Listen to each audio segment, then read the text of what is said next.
HCA ఆధ్వర్యంలో ఈ నెల 20 నుంచి సమ్మర్ క్యాంప్స్ ను ప్రారంభించనున్నట్టు తెలిపారు హెచ్సీఏ ప్రెసిడెంట్ జగన్మోహన్. ఈ నెల 15 నుంచి ఇందుకు సంబంధించిన రిజిస్ట్రేషన్ ప్రక్రియ ప్రారంభం కానట్లు చెప్పారు. సమ్మర్ క్యాంప్స్ ను ఫ్రీగా నిర్వహిస్తున్నామన్నారు. ఉమ్మడి జిల్లా ప్రాతిపదికన క్యాంప్స్ ను ఏర్పాటు చేస్తున్నట్టు తెలిపారు. ప్రతి జిల్లాలో 3 చోట్ల సమ్మర్ క్యాంప్స్ ను ఏర్పాటు చేస్తున్నట్టు చెప్పారు. దీనికోసం ప్రతి జిల్లాకు 15 లక్షల నిధులు విడుదల చేస్తున్నట్టు తెలిపారు Jaganmohan. Hyderabad cricket association elected body members అందరం కూడా ఎలక్షన్స్ ముందు, ఎలక్షన్ అయిపోయిన తర్వాత మేమందరం డిస్ట్రిక్ట్స్ని మా ఫస్ట్ ప్రయారిటీ కింద తీసుకుంటామని ప్లస్ ముఖంగా ప్లస్ జిల్లాల వారందరికీ కూడా ఇన్ఫార్మ్ చేయడం జరిగింది.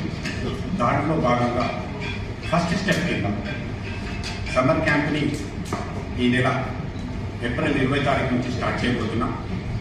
దీంట్లో భాగంగా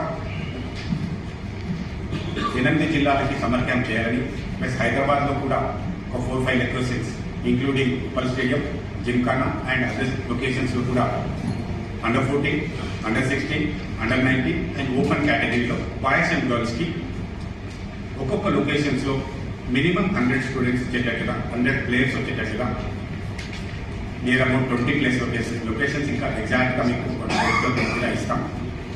20 to 25 లొకేషన్స్ అనుకుంటున్నాం. సమ్మర్ క్యాంప్ స్టార్ట్ చేయాలని. ఆఫ్టర్ దట్ సమ్మర్ క్యాంప్ అయిపోయిన తర్వాత వాటిని పాసిబుల్ ఉన్నంత వరకు అకాడమీస్ కింద కన్వర్ట్ చేయాలని. ఎందుకంటే ఈ సమ్మర్ క్యాంప్లో ప్రతి ఒక్క లొకేషన్స్లో మంచి నెట్స్ని, ఇన్ఫ్రాస్ట్రక్చర్స్ని క్రియేట్ చేయబోతున్నాం.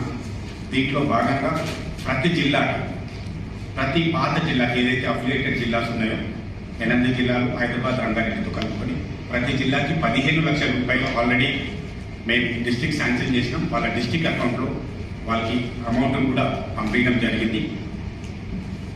ప్రతి లొకేషన్ అంటే ఈచ్ జిల్లాలో 3 లొకేషన్స్లో మేము సమ్మర్ క్యాంప్ చేయాలంటే డిఫరెంట్ సిటీస్. సపోజ్ కరీంనగర్ ఉంటే డిఫరెంట్ 3 కరీంనగర్లో ఒకటి, ఇంకా 2 వేరే సిటీలో ఒకటి. ప్రతి జిల్లాకు 3 లొకేషన్స్ సమ్మర్ క్యాంప్ చేయాలని. ఈ సమ్మర్ క్యాంప్ 30 రోజుల